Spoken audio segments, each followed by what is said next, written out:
একটি ছোট্ট গ্রাম ছিল, নাম তার সবুজপুর।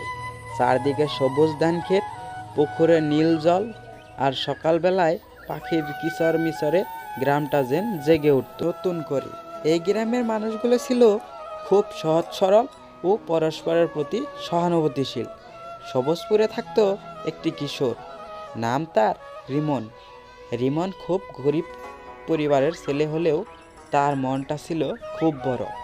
সে প্রতিদিন স্কুলে যাওয়ার আগে বাবাকে কাজে সাহায্য করত, আর সন্ধ্যায় গ্রামের ছোট ছেলেদের পড়াতো। একদিন গ্রামের একমাত্র বাঁশের সাঁকোটি ভেঙে গেল।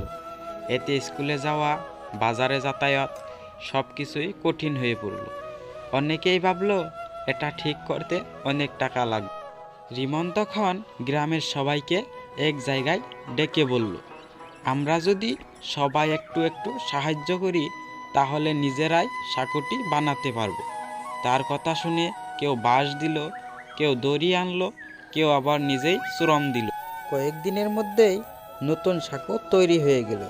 গ্রামের মানুষ তখন বুঝলো একতা থাকলে অসম্ভব বলে কিছুই নেই। সেদিন থেকে সবুজপুর গ্রাম শুধু সবুজে নয়, মানুষের ভালোবাসা আর সহযোগিতায় ভরে উঠল। রিমন হয়ে উঠল সবার অনুপ্রেরণা।